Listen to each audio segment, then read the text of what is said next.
இவர்களும் ஆம், நாங்கள் எப்போதும் நன்றாக இருப்போம் என்றார்கள். இச்செய்தி அந்த ஊர் முழுவதும் பரவியது. ஆனால் பலரும் இதனை நம்பவில்லை. டிசம்பர் 3ஆம் தேதி சனிக்கிழமையன்று அன்னையை கண்ட அவர்கள் மீண்டும் இதே கேள்வியை கேட்டனர். நீங்கள் மாசற்ற கன்னியா என்றனர். அவரும் தலையசைத்தார். எங்களிடமிருந்து என்ன விரும்புகிறீர்கள் என்ற கேள்விக்கு, நீங்கள் எப்போதும் நல்லவராக இருப்பீர்கள் என்பது உண்மையா என கேட்டார் அன்னை. இவர்கள் அனைவரும் ஒரே குரலில் ஆம், நாங்கள் எப்போதும் நல்லவர்களாக இருப்போம் என்றனர். இந்த காட்சியை பலரிடம் தெரிவித்தனர். ஆனால் பலரும் இவற்றை நம்பவில்லை. பொய்யர்கள் இவர்கள் என கேலியும் கோபமும் கொண்டனர். இதற்கிடையில் பலர் பொய்யான செய்திகளையும் பரப்பி வந்தனர். பின்னர் குழந்தைகளின் பெற்றோர்கள் ஜெர்மன் டெகிம்ப்ரோ மற்றும் ஓய்சன் அன்னைக்காக திருப்பலி ஒப்பு கொடுத்தனர்.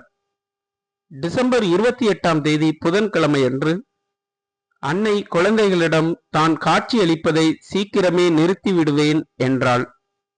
இது குழந்தைகளுக்கு மிகுந்த வருத்தம் அளித்தது.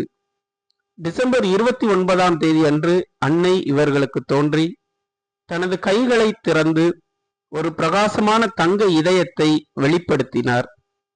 டிசம்பர் 30ஆம் தேதி மீண்டும் இவர்களுக்கு காட்சியளித்து தங்க இதயத்தை குழந்தைகளுக்கு காட்டி அவர்களிடம் ஜெபியுங்கள், மிகவும் ஜெபியுங்கள். 1933ஆம் ஆண்டு ஜனவரி 1ஆம் நாள் அன்னை அவர்களுக்கு தோன்றி எப்போதும் ஜெபியுங்கள் என்றார்.